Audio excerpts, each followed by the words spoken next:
સાળંગપુર ખાતે આવેલ કષ્ટભંજન હનુમાનજી મંદિર ખાતે આજે દાદાને સેવંતીના ફૂલનો વસંત પંચમી એટલે કે શિક્ષાપત્રીના જયંતિ નિમિત્તે ભવ્ય શણગાર કરવામાં આવ્યો હતો. જરદોશી સિલ્કના વાઘા તૈયાર કરી અને વાઘા પહેરાવવામાં આવ્યા હતા.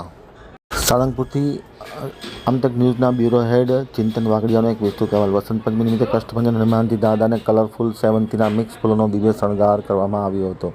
શ્રી સ્વામિનારાયણ મંદિર વડતાલ ધામ સંચાલિત સુપ્રસિદ્ધ યાત્રાધામ સાળંગપુર ધામ શ્રી કષ્ટભંજન દેવ હનુમાનજી મંદિર ખાતે શાસ્ત્રી સ્વામી હરિપ્રકાશ દાસજી અથાણાવાળાની પ્રેરણાથી તેમજ કોઠારી વિવેક સાગર દાસજી સ્વામીના માર્ગદર્શનથી વસંત પંચમી નિમિત્તે રવિવારના રોજ સાળંગપુરમાં કષ્ટભંજન હનુમાનજી મહારાજને દિવ્ય વાઘા કલરફુલ સેવંતીના મિક્સ ફૂલોનો દિવ્ય શણગાર કરાયો હતો.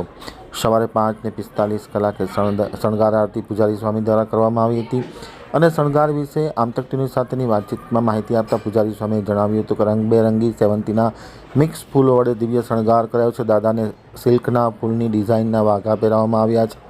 શિક્ષાપત્રી ધરાવવામાં આવી છે. આજે અનેક હરિભક્તોએ દર્શનનો લાભ લઈ ધન્યતા અનુભવી છે. અહિંસા, આદિ સદાચાર તેમજ જે મનુષ્ય પાળે તે મનુષ્ય આ લોકને વિશે પરલોક વિશે મહાસુખ થાય તેવી શિક્ષાપત્રી જયંતિ નિમિત્તે એટલે કે વસંત પંચમીની શાસ્ત્રી સ્વામી હરિપ્રકાશ દાસજી સ્વામી કોઠારી વિવેક સાગર દાસજી સ્વામી તરફથી હાર્દિક શુભકામના કરવામાં આવી છે. મા સરસ્વતીની આરાધનાના અવસર નિમિત્તે દાદાને પ્યોર સિલ્કના કાપડમાંથી જરદોશી વર્કવાળા વાઘા પહેરાવ્યા છે. વાઘા મથુરામાં 15થી 20 દિવસની મહેનત અને 15 જેટલા કારીગરોએ બનાવ્યા હતા. ઉપરાંત દાદાના સિંહાસને બેંગ્લોર, મદ્રાસ અને કલકત્તાથી મંગાવેલા ઓર્કિડના ફૂલનો શણગાર કરવામાં આવ્યો હતો. શણગાર 6 સંતો, પાર્ષદ અને ભક્તો કરતાં અંદાજે 4 કલાકનો સમય લાગ્યો હતો.